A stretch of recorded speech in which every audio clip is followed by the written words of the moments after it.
The Mayo Experience. That Mayo Experience. That Mayo Experience. That Mayo Experience.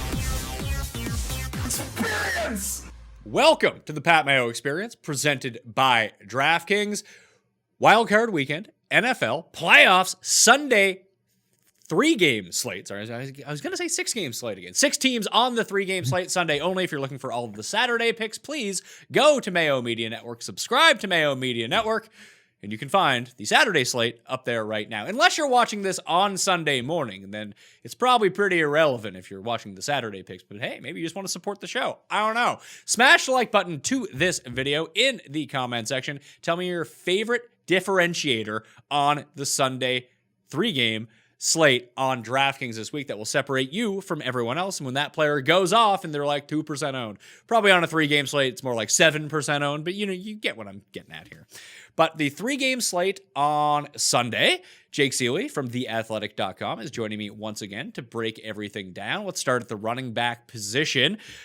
And we see number one in terms of the pricing. No big shocker. Derrick Henry is just sitting there, $9,200. Alvin Kamara is expected to come off of the COVID-19 list. He is $8,500 against Chicago. Then you got David Montgomery, Nick Chubb, J.K. Dobbins, James Conner, Kareem Hunt. There's a big drop-off once you go from J.K. Dobbins all the way down to James Conner. That goes from $6,600 to $5,000. So you have your big five on the slate on Sunday, which is hugely different of how the Saturday slate actually shapes up. So what do we do at running back? We actually have options this time. Yeah, I think we do. I think Kamara is going to be I think, what did you say for Taylor on the other show? Did you thought Jonathan Taylor was going to be? Like 75% owned. I think Kamara over that.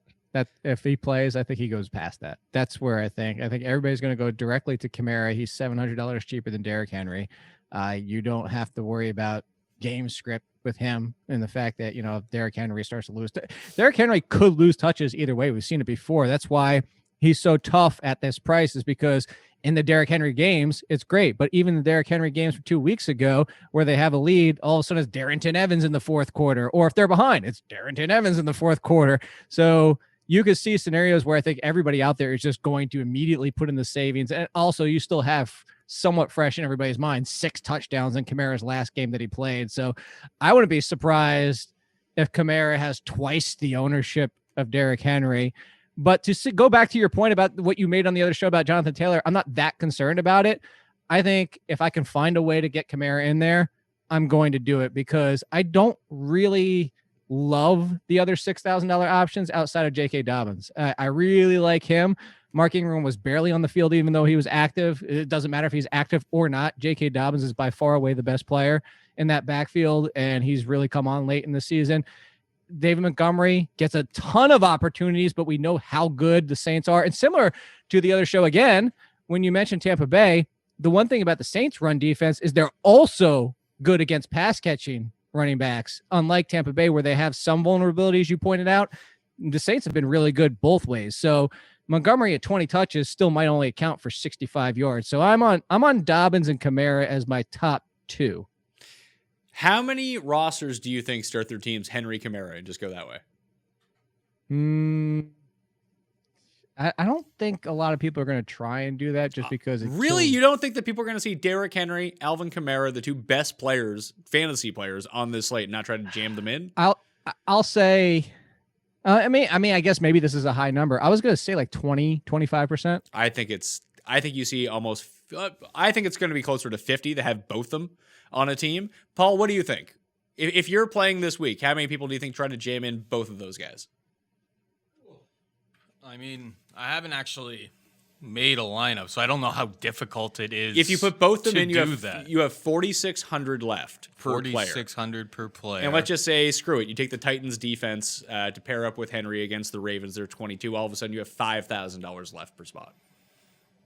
You can make that work easy. While you're it thinking, probably takes you off of like Lamar Jackson, but sure. But if you're going to play Titans defense, you you're could probably get not. like Ben Roethlisberger, and then no. See, so here's my point. While you're talking this through, tough question. I think it's probably challenging, but I would be surprised. I wouldn't be surprised to see a lot of people with it. Okay. Here's why. To where you're going with that, Pat, is because I've kind of tried to play around with it already.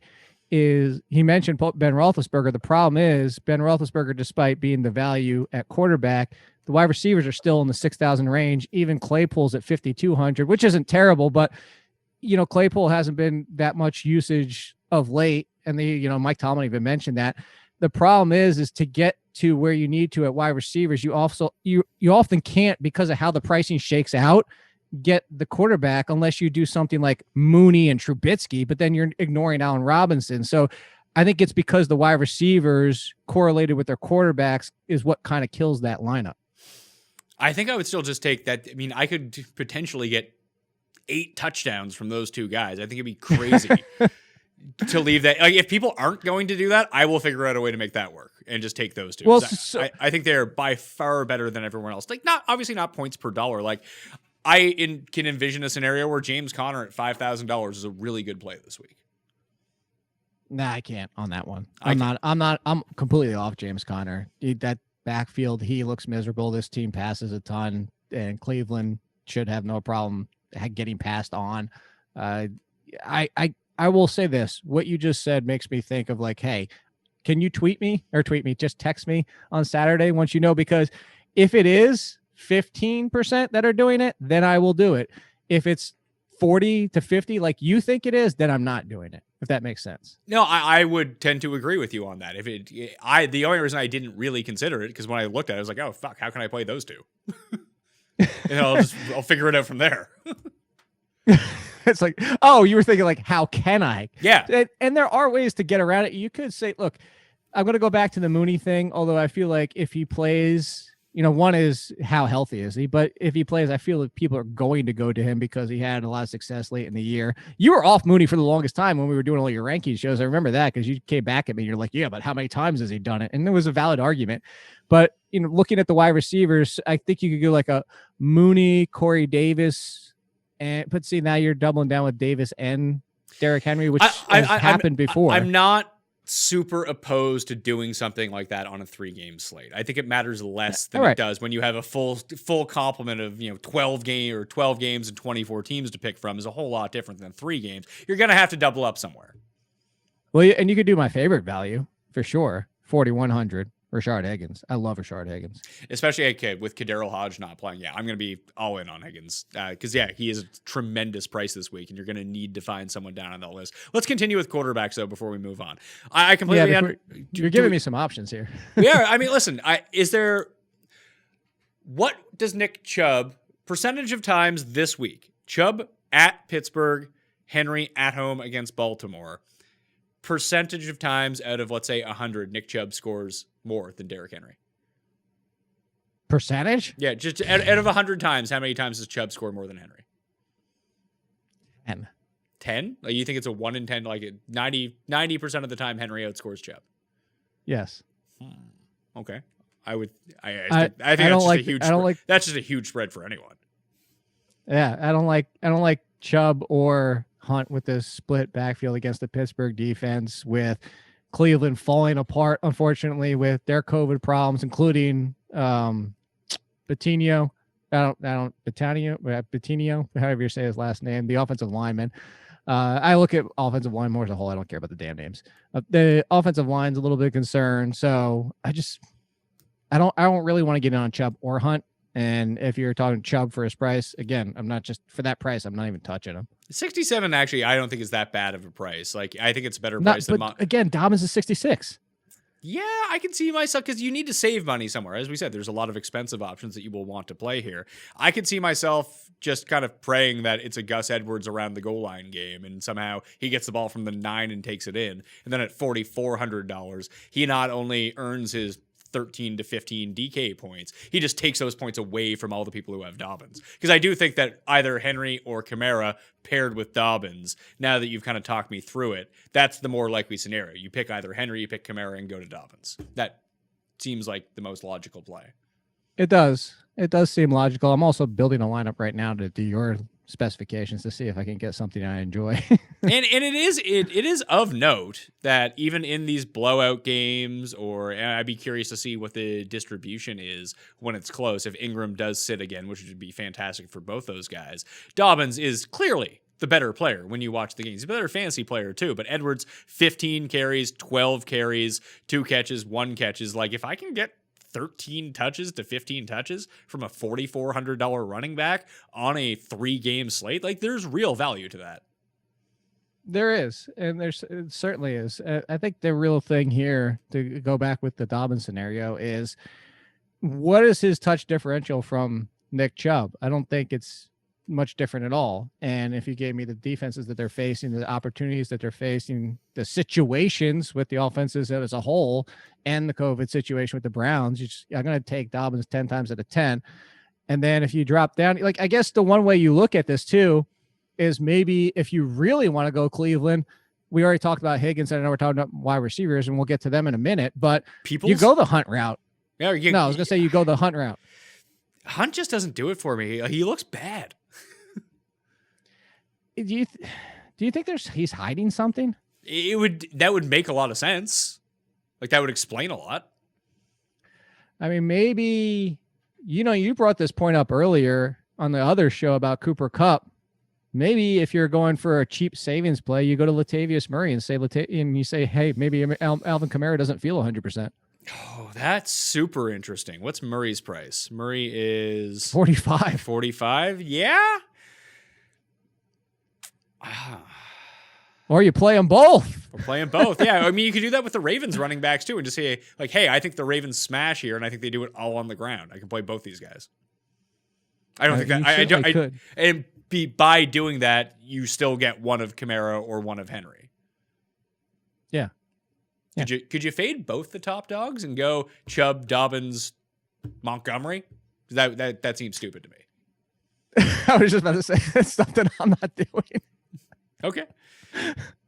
Wide receivers. Let's talk wide receivers, because like we mentioned on the show about the Saturday slate, the best values and the differentiators are going to be at receiver. So we'll talk game stacks and like where you should really go. The only like up talk receiver that I did want to get to, can you talk me, if I'm not going to play Kamara, maybe even if I do play Kamara, maybe that's a stack you want to do here. Breeze, Michael Thomas, Kamara, and just losers after that.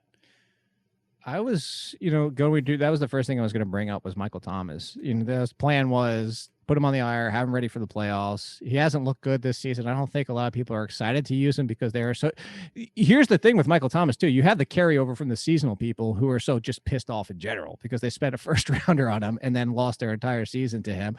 Is there's some appeal there with him where you go this route and say, you know what, Michael Thomas, 100% Michael Thomas. If he hits with Drew Brees, you're not. I mean, this price is just something you've never seen on Michael Thomas before. Like, when was the last time you remember Michael Thomas almost being close to 5,000? He's 6,300. Yeah, it seems really shocking to me. And in the games when he played this season, like obviously like a ton of fantasy points didn't follow, but the opportunity was still there for him. It's not like he was going out and putting up like 3 for 41. It was like 8 for 101. Like I'll take that in a 3-game slate.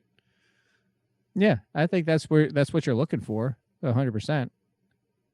I don't really have much more to add to that. I just think that's Michael Thomas's intriguing play. You know what? I want to be surprised. Again, I'm going to come back to you. I'm going to be texting you on a Saturday. I'm going to be surprised if he actually ends up with a decent ownership because of that, because people are smart enough to know that. Okay. With no Kadarrell Hodge this week, I'm 100% on you with Rashard Higgins. I think he's going to be relatively popular, though, at $4,100. People aren't stupid. They're going to see, like, oh, that's a really good price for a guy who's going to get a lot of runs. So let's throw him out of that mix and talk purely about the wide receivers in the $3,000 range. With Hodge out, could you make a case for Donovan Peoples-Jones as the deep threat on this team, and maybe he can get behind the defense?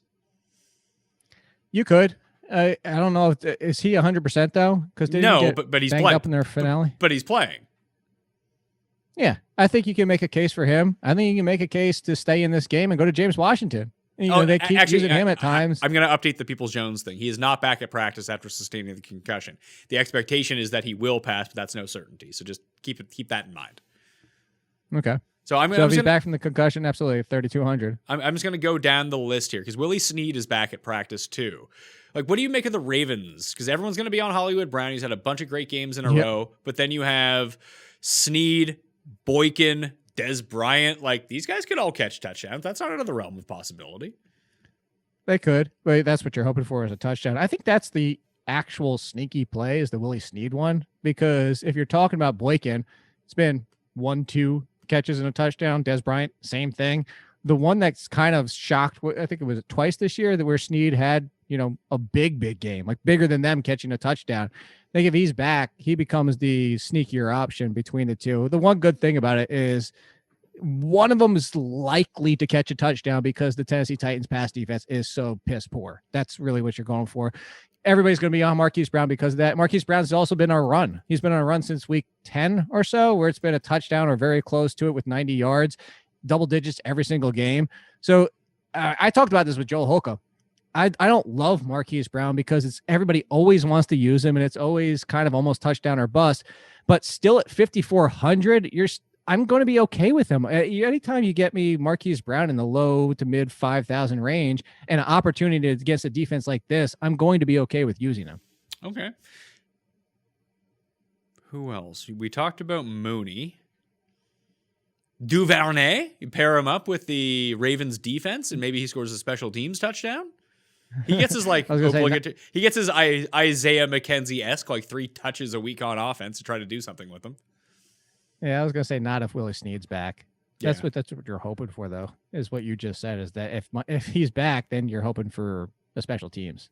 I'm just trying to figure it out. I probably don't want Cordero Patterson. Yeah, this is a much tougher slate than the Saturday slate. That's the first thing I noticed as well. Is when you do this, it's tough to put one together. So Higgins for sure at 41. Then you got Mooney or Corey Davis. What do you make of Emmanuel Sanders? Because I think some of the shine will be off of him because Michael Thomas is coming back, but he's been really good. He has been, but he's been really good because no Michael Thomas. Sure, he had 13 targets in week 17. I doubt he gets 13 targets, but if he can stay in the 7 target range against the Bears. I don't even know if he gets that though. That's the problem. It's been a very, very, very big difference. Michael Thomas active and inactive. Emmanuel Sanders, it's that second option. It's been very complete. I can't believe I'm about to say this, but if Michael Thomas is playing, I'd rather use he who shall not be named at tight end than Emmanuel Sanders. Gross. I know. If you don't play Derrick Henry and he's not in your lineup, you decide to go with Kamara, or you just decide to fade the running part of the Titans offense. Do you then got a lineup together, by the way? Do you then go Tannehill, AJ Brown, Corey Davis, Jonnu Smith, and just try to just say, you know what? I'll play Gus Edwards and the entire Titans team. That's not Derrick Henry. No, I would only play 2 of them because even when it's not Derrick Henry, it's I don't think it's ever been all 3. That's the biggest thing. That's why and I'm not saying this as a victory lap or anything like this, but this is the argument I had with Brandon Funston on our show at The Athletic before the season even started, while I was completely off Jonnu Smith. It's not because I don't like Jonnu Smith. It's just if it's 2 people, it's going to be A.J. Brown almost every single time. If it's not, it's Corey Davis and Jonnu, which is fine, but it's always only 2 in the passing game. It's not really ever a game where A.J. Brown gets 20, Corey gets 15, and Jonnu gets 12 to 15. The 3 of them don't really ever hit together. I think maybe it happened one time this year, if even that. And so I'm never going to go for all 3. I'd rather go Derrick Henry and 2 of them because that's happened a lot. You and I talked about this before. Derrick Henry, every time he scored 14 plus points, which is most of the season, Ryan Tannehill had 17 plus points in all but one game. And that one game was when he still threw for 300 yards. They just happened to kick a bunch of field goals in that game. So the Tannehill, Derrick Henry, AJ Brown, Tannehill, Derrick Henry, Corey Davis, that can still work for you. That's interesting. So now I'm just trying to break it down of where do you think that people go at wide receiver? They're filling it out. They've used one of the 2 expensive running backs. Let me throw those in. Let me throw in Kamara and Dobbins. Just let me check those 2 in as my 2 running backs. I have $5,000 left per player. I have a feeling that no one's going to use Allen Robinson, and just thinking about how this game breaks down, he might be the best play at receiver, especially coming off the down week in week 17. I think that's why I could see Allen Robinson in a top 3 or 4 ownership because See, of I that. don't like who in what world are people going to say, you know what? I can either pay for another good running back or I could just pay for Michael Thomas, who's cheaper, and use Allen Robinson. Like, I just don't see that, especially because Mooney is going to be one of the cheaper receivers that people use. It's not like people are stacking up the Bears. You're sure not stacking up the Bears, but I'm kind of thinking more of if you bring it back on the Saints being, scoring 30, 40 points, who do you bring it back with? You bring it back with Allen Robinson. Yeah, you do and you don't, though, only because if you do stack up the Saints side of the ball, you have Breeze, you have Thomas, and you have Kamara more than likely as your 3 that you're stacking together. Then it just makes Allen Robinson very difficult to afford. If you want another good running back along with it, which we kind of talked about, that there are 5 guys that you want, and they're all above like $6,200. Absolutely, but I think you could also make the case where you could go for the Saints side of it with only Kamara and still bring it back saying, I know they're still going to score a ton, because what if Taysom Hill gets a rushing touchdown? What if I'm not trying to project whether it's Emmanuel Sanders, Jared Cook, or whoever else at random dude that shows up this week, because that's what the Saints do. And maybe it's not even Michael Thomas. So maybe Kamara is the only one you use. So I don't know. I guess I could see it going either way. My gut as of today just feels like people are on Allen Robinson, but maybe I'm wrong. Your initial first question was before we even got to Allen Robinson. To answer you, I was going to say I think it's either going to be Deontay Johnson or Juju Smith-Schuster is where people are going to go. I can most definitely see that. They'll pick and choose between them, and maybe it just happens to be Schuster because he's $5,500. He's $700 cheaper, and sometimes that's just good enough. Because Marquise Brown is going to be incredibly popular at $5,400, justifiably so with the way he's been playing. The reason that I was going to make the case for Allen Robinson being lower owned because Mooney is such a good value is the same case that I would make that I think that Jarvis Landry is going to be wildly under-owned because everyone's going to go to Higgins. Okay, that makes a lot of sense. So, I actually do think Jarvis Landry is going to be low owned, like very, very low owned. Okay, so low ownership, that's good. Is he a good play though? I think he's a decent play, mostly because if you're sitting here saying the Steelers aren't going to have a problem scoring, the Browns could have a problem running the ball, as we mentioned, with their concerns right now. And Baker has to throw, even if it's a bad Baker game. That doesn't mean, Jarvis Landry can't walk out there to 12 targets because they have to throw. So, sure. Interesting. Yeah, I'm just trying to look at who the cheap chalk is going to be at the moment. It looks like it's going to be Corey Davis, Rashard Higgins, and Darnell Mooney. Those are going to be the 3 guys. I do have Corey Davis in this lineup that I was constructing with the Ryan Tannehill, Derrick Henry, Alvin Kamara. I do have a team. I put one together while we were talking. All right, let's talk tight ends. It's a more interesting tight end slate too. Like this slate is just far more fun. There are far more options that you can go to. Because you could say, hey, at $3,000, the best of Cole Kmet, you're looking good there. Everyone always enjoys themselves some Cole Kmet, but Hooper, $3,900, way to save money, plus a pretty good option in the Cleveland offense against the Steelers team. I'd say I felt better about Hooper when there were fewer options when people were banged up. So actually, there you go. If Donovan Peoples-Jones doesn't return, I feel better about him. If Peoples-Jones is out there with this backfield, everybody being out there essentially, except for Kadarius Hodge, but and all the tight ends, and I say that including Njoku and Bryant. I'm not in love with Hooper. Do you just say screw it and do a Baltimore stack? Like, I think the Titans win this game. So that makes it a bit trickier for me with Lamar, Andrews, and Hollywood Brown. But like Jonnu at 32 does strike me as a very good price. Or is this a week to be like, hey, the way that I'm going to get tricky and have a lot of chalk guys is just play and just hope it's one of the 4 Ferkser games. Yeah. I know you don't like doing I understand that you don't like doing these things, but this is how you win one of these slates. No. I'm not saying I don't. I've done it before. Hey, look, the lineup I have has James Washington in it. But it's just the Ferkser situation is the same. I scoffed or not scoffed. I guess whatever word that is, I met the thing is the same reason for Jonnu, because I'm still trying to bank on the third option most games, just hopefully getting 3 catches and a touchdown. Well, if that's the case, then why not go with the cheaper guy who no one else is using? Sure, if you're going to go through this game, sure. I just is Ebron not playing? I think Ebron's coming back, isn't he? Sure, I never play Ebron. But see, to your argument about that scenario, so let's go back to Jared Cook. My argument for Ebron is if you're thinking about Jared Cook, the same tight end is Eric Ebron at the cheaper price. They're the same guy. Sure. I just look at Eric Ebron. He's had some very good games this year, but he's never had like an awesome game, which I always find kind of surprising. He'd be more of a cash. But you don't need one this week. You just need the 15. I mean, the 15 is the most he's scored in a game this year. And he's done it, what, 2 or 3 times? Yeah, I know he's got 15, 14. Yeah, he did it in week 17 against this very team. But yeah, but he also had 13, 13, 13 for weeks 11 through 13. He had a 14.8 against Baltimore, 16 against Houston. He's done it before multiple times. And that's all you need this week. I don't know if it's all you need. Like, I if mean, you get 14 I just look at Austin Hooper, who's put up basically the exact same amount of points as him, and I know that I get these $200 more, but he'll be substantially lower owned than Eric Ebron. I think people are still worried about Eric Ebron being out with COVID.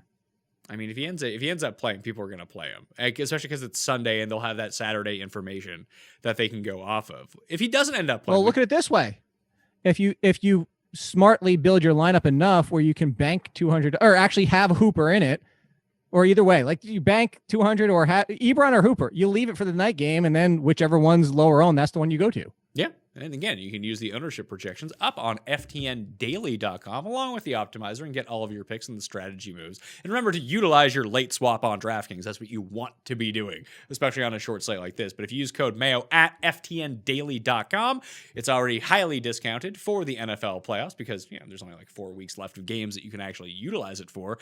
But use code Mayo, you get yourself even more of a discount. So if you're serious about NFL DraftKings or NFL DFS in general, highly suggest ftndaily.com. So Jared Cook hasn't hit 15 this year. His high is in the 14. So again, if you're thinking about him, just use Ebron or Hooper. You kind of glossed over because you were continuing your point and you didn't come back to it when you and I were talking.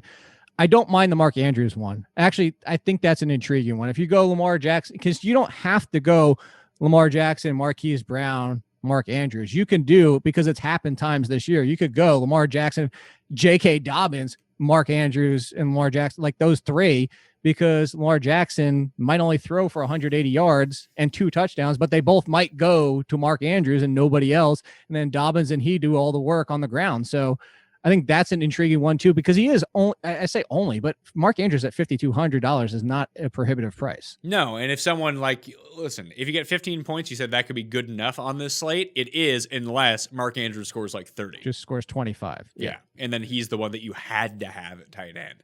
And him and actually Jonnu is probably the other one. If someone's going to have a ceiling game, those two guys feel like the 2 highest ceiling tight ends. Unless Jimmy Graham catches 2 touchdowns again. But even when Jimmy Graham catches 2 touchdowns, it's like 3 catches for 2 touchdowns and 26 yards. I was going to say, what were the points in those games? He had 23 in that 2-touchdown game. And that's a 2-touchdown game. If Mark Andrews scores 2 touchdowns, it feels like that's going to be a 30-point game. And that's a big difference. Sure. Like it just, I know the price difference is huge, but when you almost need to have an optimal lineup, thinking about ceiling performances versus median performances is something that you really should take into consideration here.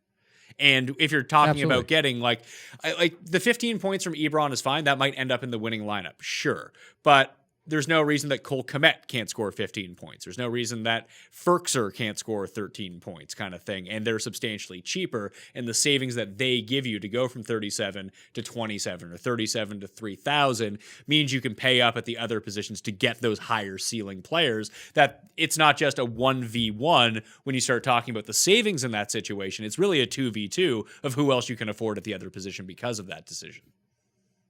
Yes. 100%. So you need to really think that through at the same time as well. Quarterbacks. I think you can use any of these quarterbacks, which makes it really intriguing. No one's going to use Mayfield. I could see using Trubisky here, though, to be perfectly honest with you. Of course, Trubisky. Here's a question. Who do you think has more? Do you think more people are going to be on Trubisky or Ben Roethlisberger? I feel like everybody's going to try and do like a Ben Roethlisberger, Juju, Deontay kind of stack. But I wouldn't be surprised if some people play Trubisky because of the savings. If I had to project out how I think this is going to go, Lamar Jackson, by far number 1 quarterback on this slate. I think that Roethlisberger is going to be number 2, and then probably I'm Tannehill with you. number 3. I could see Tannehill or Trubisky kind of. You know who is intriguing to me? Taysom Hill, It's quarterback. No, Taysom Hill questionable, and if Oh. he's out, Drew Brees quarterback, because now we don't have to worry about him dicking things up for Drew Brees. I think that you get into a coin flip situation between Trubisky and Baker, That's fair. and That's I would certainly fair. prefer to have Trubisky because I think that the Cleveland Pittsburgh game could be more of a run it out, slog it up, try to like milk the clock on the Cleveland side of the ball, and even from the Pittsburgh side of the ball. I don't envision that being like a 48-45 game where I could see the Bears scoring points against the Saints. I know the Saints defense is awesome, but I can see the Saints scoring a bunch of points and then Chicago rallying back and not actually even coming close, but scoring like 24 points. Yeah, Lattimore has his off games. He's not Jalen Ramsey or Jair Alexander. He's not perfect, so you could absolutely. Trubisky always has that in him. It's just the problem is when he goes south, he really goes south. That's the issue with Trubisky. The only issue with Trubisky versus someone like Baker, there is a key to Baker, which no one else on this slate outside of Lamar really has. And even with Lamar, like if the running back scored the touchdowns, you're screwed anyway with the receivers. But at least with Mayfield, you can kind of figure out where the ball is going. If they fall behind in this game, it's not like Nick Chubb's going to have 8 receptions. He's just not going to be used whatsoever. And they haven't really done the Hunt thing in a while in terms of just like checking down to him 7 times in a game. So realistically, it's probably Baker, Landry, Higgins, and Hooper. And at least you know it's probably going to go to one of those 3 guys. So you're saying with Trubisky, it's more spread around. With Trubisky, only because you have the David Montgomery factor in the passing game as well, that it does seem when Cleveland gets down, they're just like, we're either going to run or we're going to pass, but we're not passing to our running backs. So you don't miss out on that. So if it's not a huge rushing game from the Browns and it's a huge passing game, you're not really in fear of the running backs taking it away and you not having them, where I think that you are with the Bears. And I agree with you. And I was going to say, I also already agreed before you made that point, and the fact that I do think Trubisky uses his tight ends a little bit more. And I do think you see him going to certain, like last week's game, the final game of the season, would Mooney have 13 in that game? And Allen Robinson only had 5 or 6. I know Jair Alexander and all that type of stuff, but it's not that it's always Allen Robinson or there's been games where it's been Anthony Miller, and then one game is Jimmy Graham, and then one game it's Cole Kmet, and so I do agree with your point overall, even before mentioning the fact that the running backs don't get involved as much. So yeah, I think that's interesting. Okay, defenses. Let's close this out. What defense are you using? Saints? If I can, which I can in this lineup. I think it's Saints and Steelers. If I can, I think the one that would become interesting. Because nobody's going to be using them. And it's similar to the Tom Brady argument. Even with their situation, they can still get pressure. And if you get erratic Ben, which we've seen, and we've seen that a lot more in the second half of the season, you get some sacks, potential turnover. I'm not saying I want to do it, but you keep throwing out, like, if you need this and this has to happen, 2,500, the Browns defense can make Ben make mistakes. Is it likely? Does it happen 10% of the time? Probably, but I think that would be the one interesting low play I would go to. Yeah, so yeah, if you had to use one of the 3 $2,000 defenses, it would be Cleveland, it wouldn't be Tennessee, and it wouldn't be Chicago. Yeah, I would go to Cleveland. Interesting. I could see Tennessee, and that has to be 100% predicated on you think that Tennessee jumps out to a big lead in this game, and then you make Lamar pass 40 times.